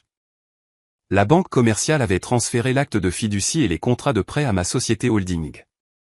Je n'étais plus seulement la sœur qu'ils avaient écartée. J'étais légalement leur banque. Je détenais le pouvoir absolu et unilatéral de lancer une procédure de saisie immédiate à la seconde où il manquerait leur délai final. Avec le piège légal définitivement verrouillé, j'ai dit à Vivienne que je prenais un congé de 3 jours. Je suis retourné à mon Penthouse du Triangle d'Or pour faire mes bagages. 5 ans plus tôt, j'avais préparé un sac de sport en toile délavée dans le noir, terrifié à l'idée que mon père se réveille et me surprenne. J'avais fourré 3 jeans et 400 € dans mes poches et j'avais fui dans la nuit comme une criminelle. Cette fois, j'ai préparé un sac de voyage Louis Vuitton immaculé. J'ai pris une paire de lunettes de soleil de créateur, un chemisier en soie et un blazer structuré. Je ne me faufilais plus par la porte de derrière. Je volais en première classe pour retourner exactement à l'endroit où mon avenir était censé brûler, et j'apportais un brasier avec moi. Pour bien comprendre la gravité de ce que je m'apprêtais à faire, il faut comprendre le rôle que ma mère a joué dans la dynamique de la famille Dupont. Mon père, Richard, était l'homme de main bruyant et agressif, mais ma mère, Suzanne, était l'architecte discrète et méticuleuse de l'illusion. Suzanne se souciait d'une chose par-dessus tout, et c'était son statut social dans notre banlieue aisée de la classe moyenne supérieure. C'était le genre de femme qui dépensait des milliers d'euros en aménagement paysager professionnel tout en ignorant activement le fait que sa fille cumulait 2 emplois au SMIC juste pour payer les frais de dossier universitaire. Suzanne n'a jamais tenu le briquet la nuit où mes lettres d'admission ont brûlé, mais elle a tendu l'essence à mon père. Elle est restée silencieuse à l'arrière-plan, validant sa cruauté parce que me sacrifier était la seule façon de maintenir le fantasme coûteux que son fils Charles était un génie. L'estime personnelle de Suzanne était entièrement liée à l'apparence physique de cette maison. C'était sa carte d'entrée au country club. C'était sa preuve qu'elle était une mère accomplie. Lui enlever cette maison allait la couper complètement de sa fausse réalité. J'ai atterri à l'aéroport international de Nice-Côte d'Azur vendredi matin. Je n'ai pas appelé un service de VTC économique. J'ai marché directement vers le comptoir de location de voitures exotiques de luxe et je leur ai tendu ma carte d'entreprise Platinum. J'ai demandé le véhicule le plus agressif et intimidant qu'ils avaient sur le parking. 10 minutes plus tard, on me remettait les clés d'une Porsche Panamera gris ardoise flambant neuve. C'était une machine basse et large qui ronronnait avec un grognement mécanique profond et guttural. C'était une voiture conçue pour faire tourner les têtes et projeter une domination financière absolue.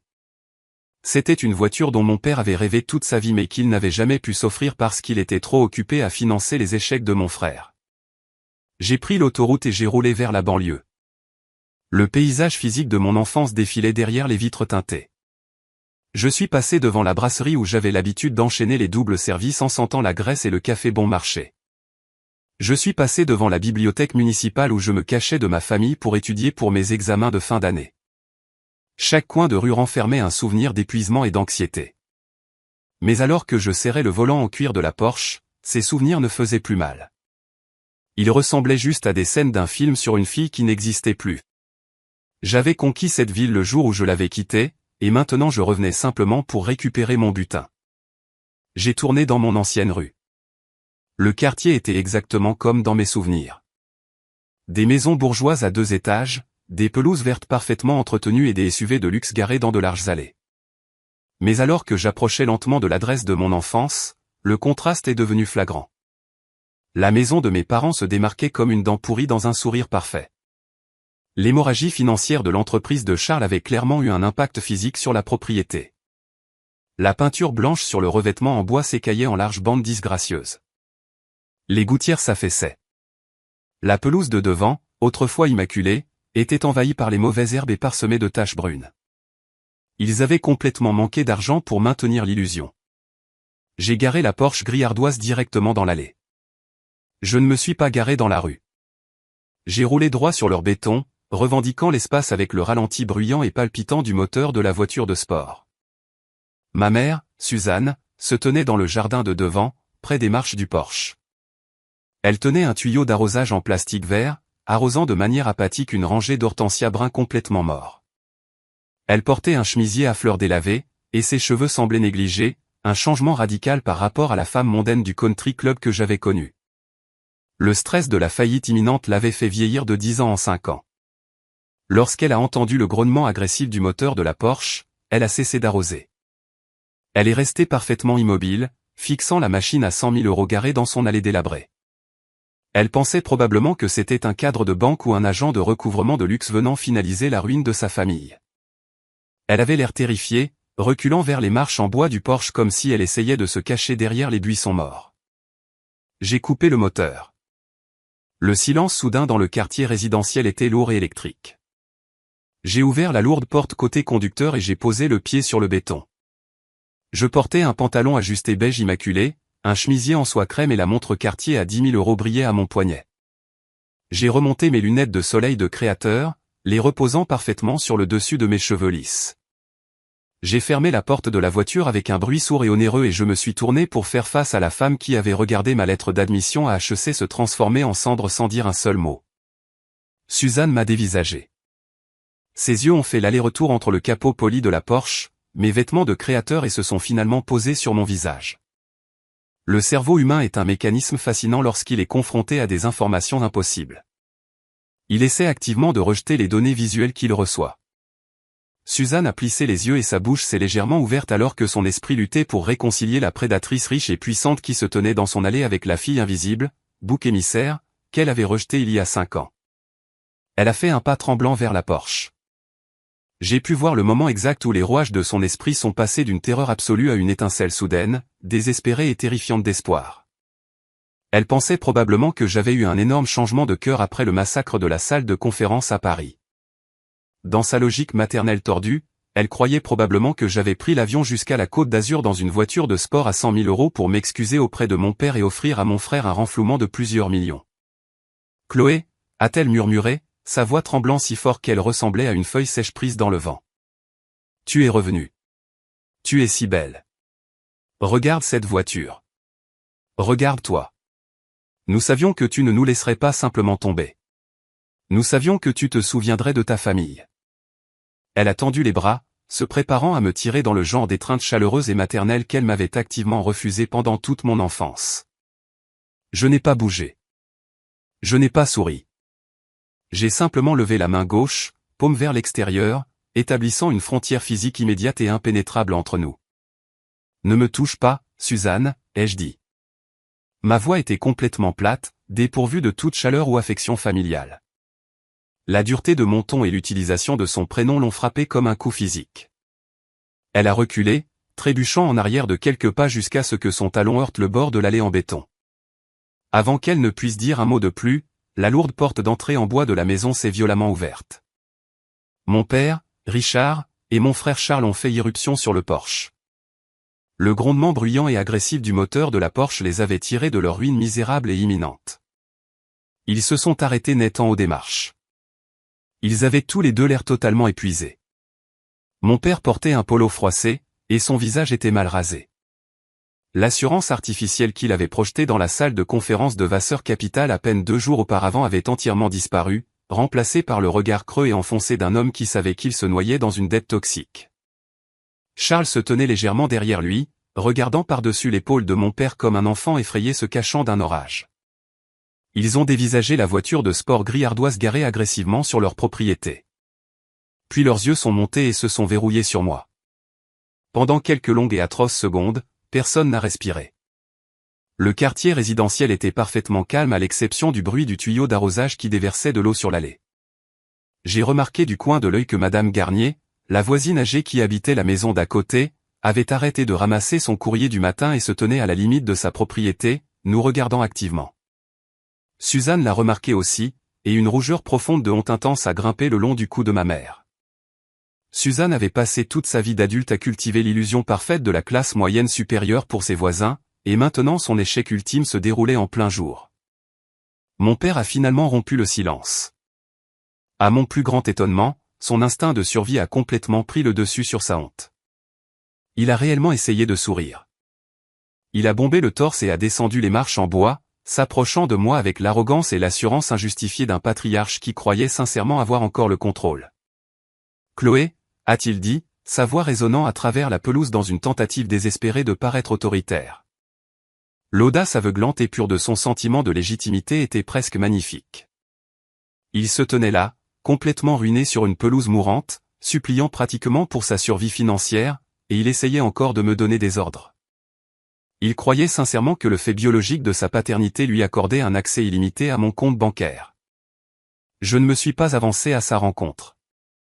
Je suis resté parfaitement planté à côté de la portière conducteur de ma voiture. J'ai tendu le bras vers le siège passager et j'ai ramassé l'épaisse et lourde enveloppe Kraft que j'avais apportée de Paris. Je ne suis pas venu ici pour te sauver, Richard, ai-je dit, ma voix portant clairement dans l'air estival.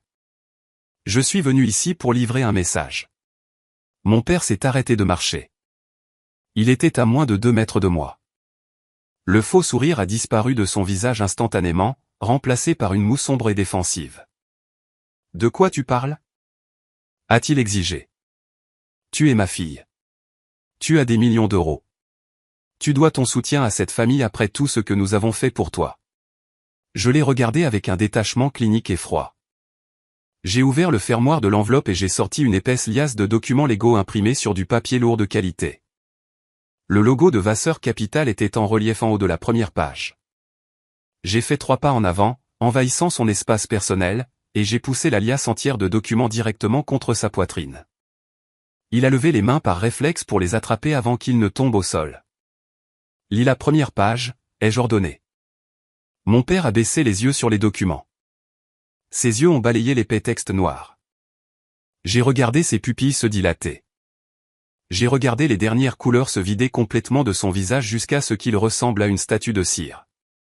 Ses mains se sont mises à trembler si violemment que le papier a froissé bruyamment dans l'air calme. « Qu'est-ce que c'est » a-t-il murmuré. Sa voix était complètement vidée. « C'est la preuve absolue et irréfutable de votre destruction », ai-je dit, en gardant un ton parfaitement conversationnel.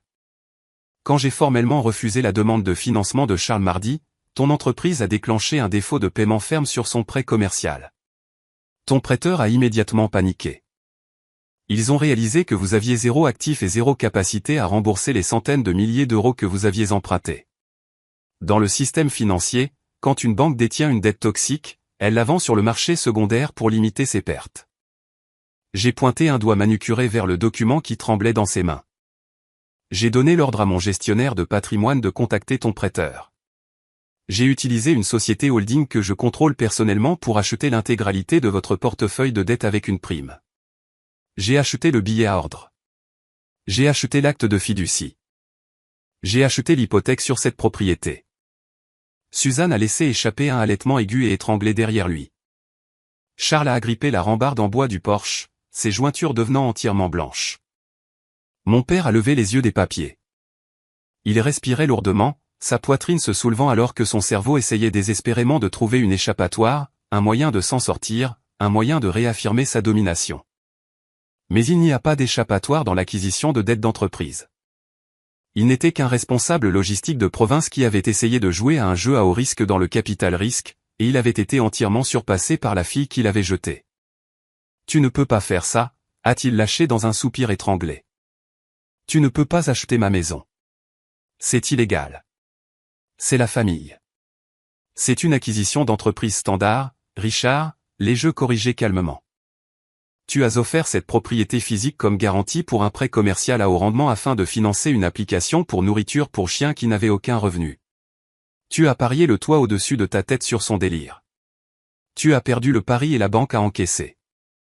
Je suis la banque maintenant. Je suis passé devant lui, posant le pied sur la première marche en bois du porche. J'ai levé les yeux vers la grande baille vitrée qui donnait directement sur leur salon. J'ai fixé la cheminée en briques qui s'élevait au-dessus de la ligne de toit. Il y a 5 ans, ai-je dit, ma voix résonnant avec une finalité absolue. Tu te tenais dans ce salon exact avec un briquet argenté. Tu as brûlé ma lettre d'admission à HEC. Tu as brûlé Sciences Po. Tu as brûlé tout ce pourquoi j'avais travaillé parce que tu m'as dit que je devais sacrifier mon avenir pour que Charles puisse avoir une maison calme pour construire son empire. Tu m'as dit que je n'étais rien d'autre qu'un personnage secondaire dans son histoire. Je me suis retourné pour leur faire face depuis la position surélevée des marches du porche. J'ai baissé les yeux sur mon père qui serrait les documents de saisie comme un bouclier qui ne pouvait pas le protéger.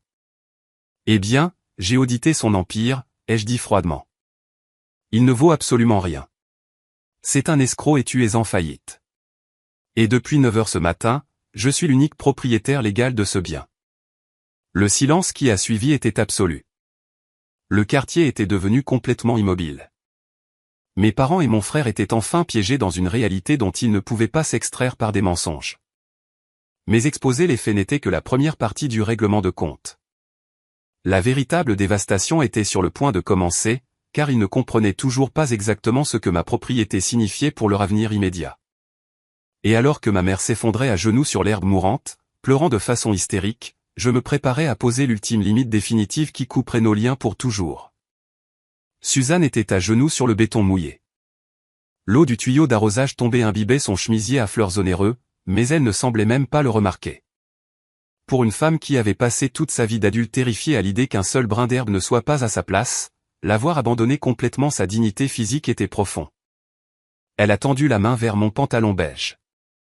J'ai fait un pas délibéré en arrière, gardant mes chaussures entièrement hors de sa portée. Suzanne a commencé à supplier. Elle a dit qu'elle était désolée. Elle a dit qu'elle ne savait pas à quel point mon père me traitait mal. C'était la lâcheté ultime. Même maintenant, face à une ruine financière absolue, elle essayait de réécrire l'histoire pour se faire passer pour la victime. Je l'ai regardée de haut et je lui ai calmement rappelé que c'était elle qui lui avait tendu les 7 autres enveloppes. C'était elle qui m'avait dit que j'étais égoïste de vouloir faire des études. Je lui ai dit que son silence était tout aussi violent que son briquet, et que je les tenais tous les deux également responsables des cendres. Richard serrait toujours les documents de saisie contre sa poitrine comme un gilet pare-balles qui avait déjà failli. Il regardait la paperasse, puis me regardait. Son cerveau essayait désespérément de calculer un moyen de sortir d'un piège aux mâchoires d'acier. Richard était un homme qui avait passé sa vie entière à malmener les guichetiers de banque, les mécaniciens et les serveuses. Il avait l'habitude d'utiliser sa voix forte et sa posture agressive pour forcer le monde à lui accorder des délais et des faveurs. Il a suggéré un plan de remboursement. Il a dit qu'il sortirait de sa retraite. Il a dit qu'il prendrait un emploi de gérant dans un entrepôt de bricolage et qu'il me rembourserait chaque mois jusqu'à ce que la dette soit apurée. Je n'ai pas élevé la voix, mais mes mots ont tranché l'air estival humide comme un scalpel. Je lui ai dit que la dette garantie totale s'élevait à plus de 1,5 million d'euros. J'ai décomposé les mathématiques brutales pour lui. J'ai expliqué que même s'il travaillait 80 heures par semaine pour le reste de sa vie naturelle, l'intégralité de son salaire ne couvrirait même pas les intérêts mensuels générés par le prêt principal. Il avait parié sa sécurité physique sur l'argent du capital risque à haut rendement et il avait perdu de façon spectaculaire. Il n'y avait aucun plan de paiement qui puisse combler un déficit d'1 million d'euros. Puis Charles a enfin parlé. Mon frère de 28 ans s'est avancé depuis le porche. Son visage était rouge et tacheté. Il a essayé de bomber le torse et a utilisé le même ton exigeant et capricieux qu'il avait utilisé toute notre vie. Il m'a dit que j'étais complètement déraisonnable. Il a dit que je détruisais la famille pour une rancune d'enfance. Il a exigé que j'efface le prêt parce que son application pour nourriture pour chien n'était qu'à une mise à jour de code majeur de devenir rentable et de tous les sauver. Je me suis tourné entièrement vers Charles. Je l'ai regardé de la tête aux pieds, l'analysant de la même manière que mon logiciel analysait un actif d'entreprise défaillant. Je lui ai dit qu'il ne savait pas coder. Je lui ai dit que sa base d'utilisateurs actifs quotidiens était de 0. J'ai révélé que j'avais vu l'intégralité de son registre d'entreprise pendant l'audit. Je lui ai dit que je savais qu'il avait dépensé 20 000 euros de l'argent du prêt pour des vacances de luxe à Monaco déguisées en événement de réseautage. Je savais pour la voiture de sport de location coûteuse qu'il cachait dans un parking du centre-ville. Je lui ai dit qu'il n'était pas un brillant entrepreneur tech. Il n'était qu'un voleur terrifié dans un costume bon marché, volant l'argent de ses propres parents pour faire semblant d'être important. Charles a fermé la bouche. Il n'avait absolument aucune défense. L'illusion était complètement brisée. Dans le monde réel, en dehors de la bulle protectrice de cette maison de banlieue, son incompétence était flagrante et mathématiquement prouvée. J'ai glissé la main dans l'enveloppe Kraft qui reposait toujours sur le siège passager de ma voiture et j'en ai sorti une seule feuille de papier jaune vif. C'était un avis officiel de 30 jours pour libérer les lieux. J'ai monté les marches du Porsche et je l'ai remis directement à Charles, le forçant à tenir la réalité physique de son échec. J'ai expliqué les lois strictes en matière d'expulsion en France. Je leur ai dit qu'ils avaient exactement 30 jours pour emballer les effets personnels que les tribunaux de faillite leur permettaient de conserver et de quitter la propriété. Je leur ai conseillé de commencer à chercher de petits appartements en location immédiatement. S'ils étaient encore à l'intérieur de la maison le 31e jour, je ferais venir les forces de l'ordre pour les expulser physiquement et placer leurs affaires sur le trottoir à la vue de tout le quartier. Suzanne a laissé échapper un hurlement horrifiant depuis l'allée. C'était un son d'agonie sociale pure. Elle m'a regardé, le mascara coulant sur son visage. Elle m'a demandé ce que j'allais faire de la maison. Elle m'a supplié de simplement la garder au nom de la famille. Elle a dit qu'elle ne supporterait pas l'idée que ses amis du country club voient un étranger vivre dans sa maison. Elle a dit que l'humiliation publique d'un panneau de saisie bancaire sur la pelouse allait littéralement la tuer. C'est à ce moment précis que j'ai asséné le coup de grâce final et dévastateur. C'était la récompense inattendue qui la couperait définitivement de la communauté qu'elle valorisait plus que sa propre fille. J'ai baissé les yeux vers ma mère et j'ai exposé les faits purs et durs. Je lui ai dit que je n'allais pas vendre la maison à une autre famille riche de la banlieue. Je lui ai dit que j'avais déjà signé un accord préliminaire avec une association locale spécialisée dans la construction de logements de transition pour les jeunes majeurs sortant de l'aide sociale à l'enfance et les adolescents en fugue. 5 ans plus tôt, j'avais été obligé de fuir cette propriété exacte au milieu de la nuit avec rien d'autre qu'un sac de sport et 400 euros. Je lui ai dit que j'allais raser au bulldozer son pavillon bourgeois immaculé de 4 chambres et replacer le terrain pour y construire un foyer d'accueil multilogement, un refuge pour les enfants qui n'avaient aucun filet de sécurité. Suzanne a cessé de pleurer. Elle a cessé de respirer complètement. Le sang s'est totalement retiré de son visage. Dans son monde élitiste de la classe moyenne supérieure, la valeur immobilière et l'exclusivité du quartier étaient la religion absolue. Je ne me contentais pas de prendre sa maison. Je détruisais tout son héritage. J'allais forcer ses amis riches et prompts au jugement à regarder un foyer pour jeunes en difficulté se construire à l'endroit exact où elle organisait ses garden parties exclusives l'été. Son statut social dans la ville de ses rêves était sur le point d'être définitivement anéanti, et tout le monde saurait que c'était sa propre fille qui avait ordonné la démolition. C'était la parfaite justice poétique. Richard a laissé tomber les documents de saisie sur le porche en bois. Les lourdes pages se sont éparpillées sur le plancher, soufflées légèrement par la brise chaude de l'été. Il s'est appuyé lourdement contre la rambarde en bois, ressemblant à un homme à qui on venait d'annoncer un diagnostic en phase terminale.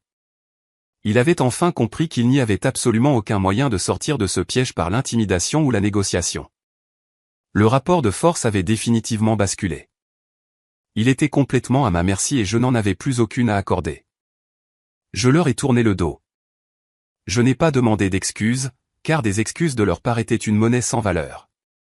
J'ai descendu les marches en bois du porche pour la toute dernière fois. Mon pantalon beige a frôlé ma mère, qui était toujours agenouillée silencieusement sur le béton mouillé.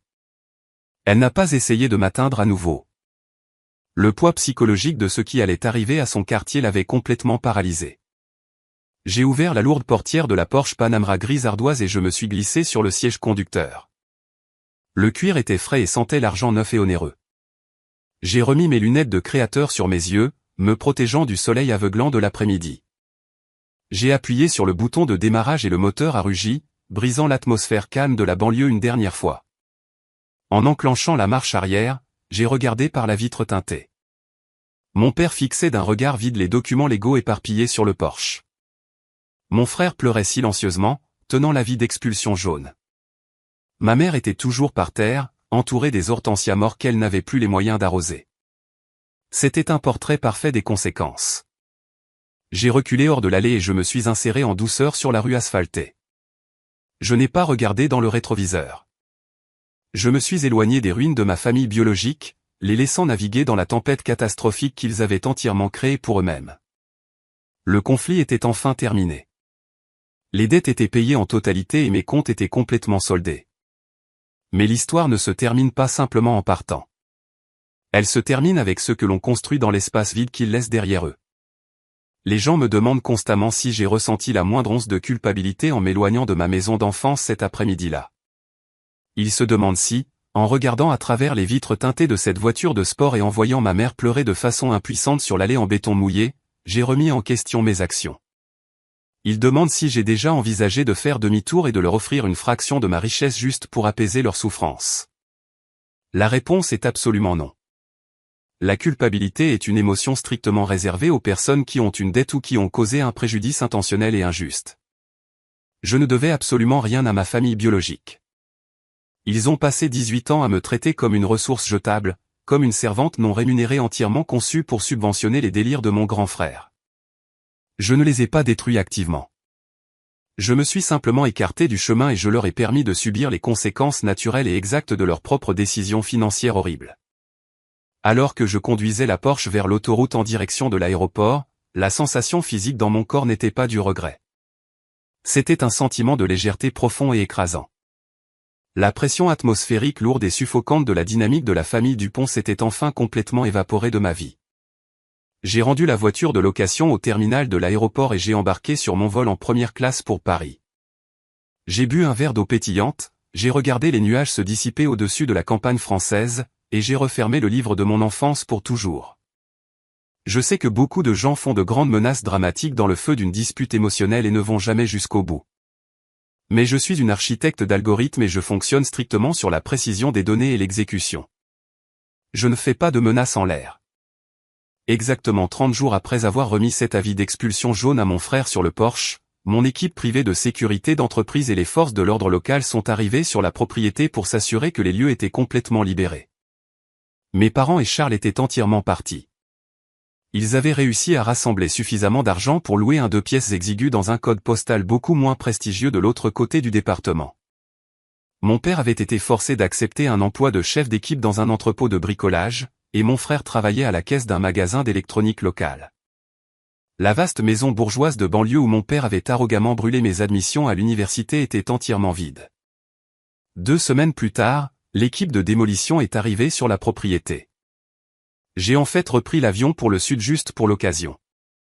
Je me suis tenu sur le trottoir d'en face en tenant une tasse de café chaud et j'ai regardé les lourds bulldozers jaunes arracher la cheminée en briques du centre même de la maison. J'ai regardé le toit s'effondrer et le revêtement blanc immaculé se briser en 1000 morceaux. Ce fut l'un des moments les plus profondément satisfaisants de toute ma vie d'adulte. Aujourd'hui, si vous passez devant cette adresse exacte, vous ne verrez pas une pelouse de country club bien entretenue ou une maison de luxe cachant des secrets toxiques. Vous verrez un magnifique complexe d'habitation moderne de plusieurs unités conçues spécifiquement pour les jeunes majeurs sortis des foyers et les adolescents fuyant des foyers violents. Il est entièrement financé et entretenu par ma société holding. J'ai pris l'espace physique exact où mon avenir était censé mourir et je l'ai transformé en une rampe de lancement sécurisée pour des jeunes qui ont désespérément besoin d'un endroit sûr pour construire leur propre avenir. Parfois, l'acte d'amour-propre le plus profond consiste à laisser les personnes toxiques affronter la destruction exacte qu'elles ont construite pour elles-mêmes. Je n'avais pas besoin de sauver mes parents parce que je m'étais déjà sauvé moi-même. Et je ne l'ai pas fait entièrement seul. Je me suis construit une nouvelle famille à Paris, une famille de cœur. Mon mentor, Vivienne Vasseur, m'a appris que le sang biologique n'accorde pas automatiquement à quelqu'un un siège VIP permanent à votre table. Vivienne m'a montré à quoi ressemble un véritable soutien inconditionnel dans le monde réel. Elle n'a pas exigé que je me fasse toute petite pour qu'elle se sente puissante. Elle a exigé que je m'élève pour atteindre mon propre potentiel illimité. Elle m'a appris que le véritable pouvoir dans cette société ne consiste pas à crier le plus fort dans un salon de banlieue ou à malmener ses enfants pour flatter son propre ego. Le véritable pouvoir consiste à être la personne qui tient discrètement le stylo qui signe le contrat final et juridiquement contraignant.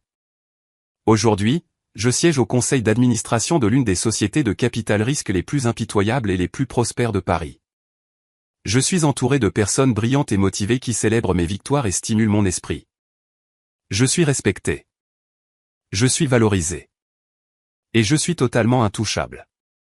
Quand on grandit comme le bouc émissaire désigné dans un système familial toxique, il est incroyablement facile d'intérioriser leur maltraitance. Pendant des années, quand j'étais adolescente, je croyais honnêtement que j'étais la cause profonde du problème. Je pensais que si j'avais de meilleures notes, si je travaillais un peu plus dur, si je restais dans mon coin, peut-être qu'ils finiraient par m'aimer comme ils aimaient Charles. Mais en regardant ma famille à travers le prisme clinique et objectif de la rétrospective adulte, je comprends enfin la réalité psychologique de ce qu'ils faisaient. C'est un concept psychologique appelé l'estime de soi conditionnelle. Mes parents étaient des personnes profondément précaires et terrifiées qui utilisaient mon frère comme un objet brillant pour distraire le monde de leur propre médiocrité profonde. Ils avaient désespérément besoin que Charles soit un génie pour se sentir important dans leur country club. Et ils avaient besoin que je sois un échec pour avoir un point de référence auquel le comparer. Mes réussites menaçaient toute l'intégrité structurelle de leur illusion. Mon père n'a pas brûlé mes lettres d'admission parce qu'il me détestait. Il les a brûlées parce qu'il était absolument terrifié par moi. Il savait que si on me laissait réussir, je finirais par les dépasser, par être plus intelligente qu'eux et par exposer la vérité indéniable qu'il était un raté. Leur rejet n'a jamais été le reflet de ma véritable valeur. C'était simplement le reflet de leur propre cassure profonde et irréparable. Si vous regardez cette vidéo en ce moment et que vous êtes actuellement coincé dans une maison où vos réussites sont activement ignorées et où vos limites sont constamment bafouées, j'ai besoin que vous m'écoutiez très attentivement. Vous n'êtes pas un fardeau. Vous n'êtes pas un plan de secours. Et vous n'êtes absolument pas un agneau sacrificiel destiné à être abattu pour l'ego fragile d'un enfant prodige. Les personnes censées vous protéger pourraient essayer de brûler votre avenir pour se tenir au chaud, mais elles ne peuvent détruire que ce que vous leur permettez de trouver. Alors, cachez vos lettres d'admission, cachez votre argent, préparez votre sac de sport en toile dans le noir pendant qu'ils dorment. Partez dans le silence total et ne regardez jamais en arrière. Construisez votre forteresse brique par brique dans l'ombre où ils ne peuvent pas vous atteindre. Parce que le succès n'est pas seulement la meilleure vengeance.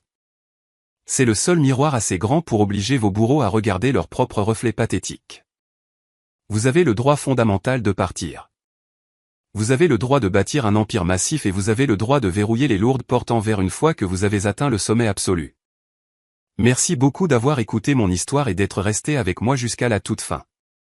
Si cette histoire a résonné en vous, si vous avez déjà dû couper des liens toxiques pour sauver votre propre vie, s'il vous plaît, cliquez sur ce bouton d'abonnement et laissez un cœur dans les commentaires ci-dessous. Je lis chacun de vos messages, et votre soutien direct aide ces histoires à atteindre les personnes exactes qui ont désespérément besoin de les entendre aujourd'hui. N'hésitez pas non plus à consulter la boîte de description ci-dessous où j'ai mis des liens vers plusieurs autres vidéos incroyables sur la survie aux familles toxiques, l'établissement de limites infranchissables et la revendication de la vie magnifique que vous méritez réellement. N'oubliez pas, vous êtes le seul auteur de votre propre histoire. Ne laissez jamais personne d'autre tenir le stylo. On se retrouve dans la prochaine vidéo. Prenez soin de vous. Bien qu'il puisse être profondément dévastateur de réaliser que les personnes qui partagent votre ADN, les parents même qui étaient censés protéger, nourrir et célébrer votre potentiel pourraient au contraire voir votre brillance comme une ombre menaçante projetée sur leur enfant prodige préféré. Vous forçant à endurer l'expérience déchirante de voir vos incroyables réussites littéralement réduites en cendres dans une cheminée de banlieue juste pour garder au chaud leurs fragiles illusions de supériorité. La leçon ultime de ce voyage est que vous n'êtes jamais définitivement lié aux rôles toxiques qui vous sont attribués dans un foyer dysfonctionnel. Au contraire, vous possédez le pouvoir absolu et indéniable de faire vos bagages à la faveur de la nuit, de vous éloigner des attentes étouffantes de personnes qui ne vous apprécient que comme une ressource jetable, et de construire discrètement une forteresse de succès intouchable à partir de zéro. Prouvant que la véritable famille n'est pas déterminée par l'obligation biologique, mais par les personnes dont vous choisissez délibérément de vous entourer. Des mentors fidèles, des amis et des alliés qui stimulent votre esprit et célèbrent vos victoires sans condition. De sorte que lorsque viendra inévitablement le jour où vos agresseurs seront contraints d'affronter les conséquences catastrophiques de leurs propres décisions profondément imparfaites et égocentriques, vous pourrez vous tenir en sécurité de l'autre côté d'une frontière impénétrable. Complètement libéré de la culpabilité, réalisant pleinement que partir n'était pas un acte de vengeance, mais l'acte d'amour-propre le plus profond imaginable. Essentially, the way that those weapons work is, those daggers, they kind of deal damage, right? Very, very quickly, right? They're kind of like light, small, fast weapons. So when for example, if you look at in the game, if you look at different bosses and they have the poise bars, right? And you kind of break their poise and you stagger them, The way that it works in Elden Ring is that typically the bigger weapons, the heavier weapons, deal more poise damage, and so they're better for staggering bosses more easily. Weapons like the daggers, they do not have a lot of poise damage, so you have to hit the boss a lot more with those daggers in order to get them staggered, yeah, so it's not a bad weapon at all. In fact, I think the Smith script weapons are really, really nice, really good. But if you are looking for, a nice chunky weapon to smack the boss with and deal some significant poise damage, definitely don't go for the daggers. The daggers are the complete opposite side of the spectrum, right? But best of luck with New Game Plus. One thing that is good to know, One Cup, in case you were not aware of this, I learned about this and I was like, wait, what the fuck, is that actually true? This is kind of a self-report because it shows how garbage I am of an Elden Ring gamer. I learned that even if you go into New Game Plus, even if you go into New Game Plus 2, plus 4, plus 7, right? The difficulty and the scaling of the DLC does not change because the difficulty of the DLC is entirely dependent on the Scadu tree fragments, the blessings that you have and you collect. So it's not like the scaling of the DLC is going to change based off of your new game cycle, which is probably a good thing for you. For me, it meant that I think I died maybe 700 or 800 times in the DLC when I did my first playthrough. That just goes to show how much of a skill issue I fucking have at that game. So yeah. But best of luck with New Game Plus. I hope you enjoy it. Hopefully you have a great, amazing playthrough going through that game again. I love Elden Ring so much. It's such a banger video game. Such a banger game. So yeah. Okay. Anyways, let's see here. Did I miss any other messages?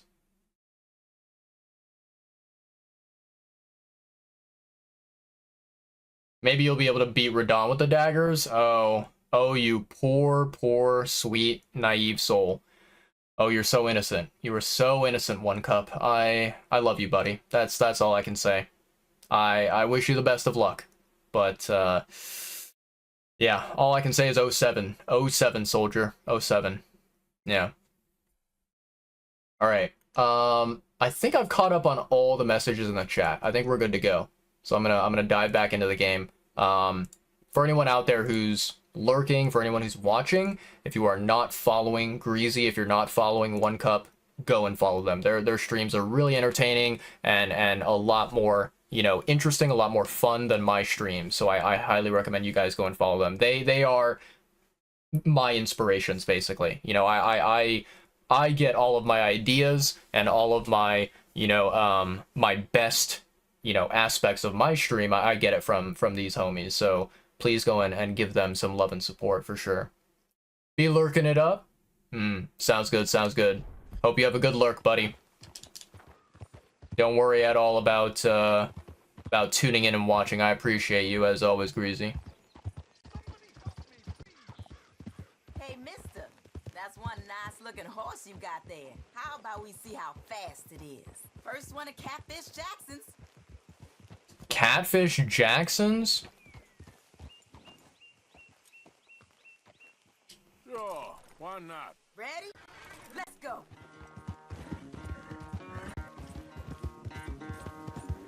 This person's slow.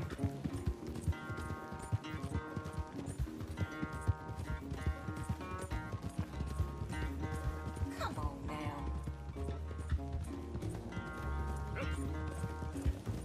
How about that? Shortcut, huh?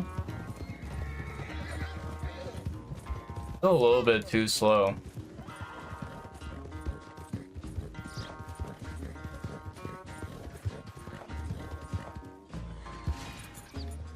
What the fuck? Why did my horse stop there? Fuck was that?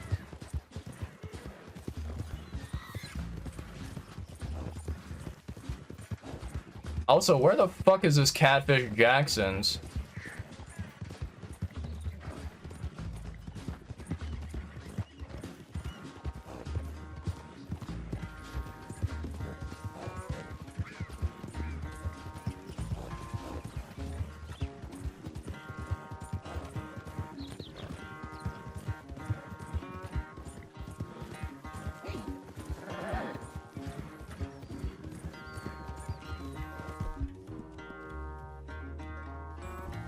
It's all right. I'm surprised I won, honestly.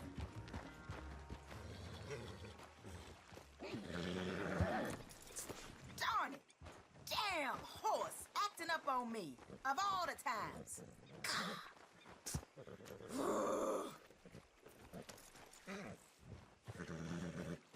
Be safe out there. Damn, okay, no reward for that, huh? Yep.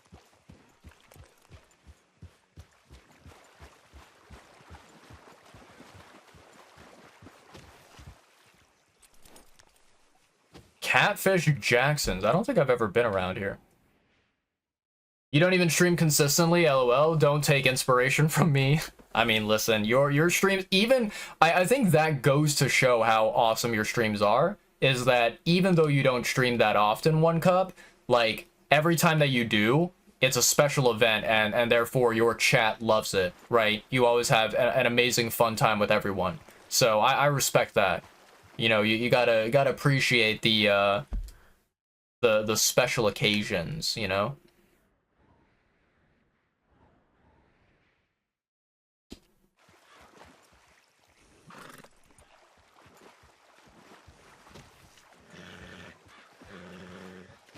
Yep. All right, we are very, very, very far away here. Fine morning, partner. I don't even know if we got any sort of reward for doing that, chat. I feel like we didn't. I feel like we did that race for absolutely nothing. Positive Silver Tongue? I might just be a Slytherin, you know. I know how to speak Parcel Tongue. I'm that good with my words, you know. Kind of just a hidden gift. You know how it is. All about time I bathed.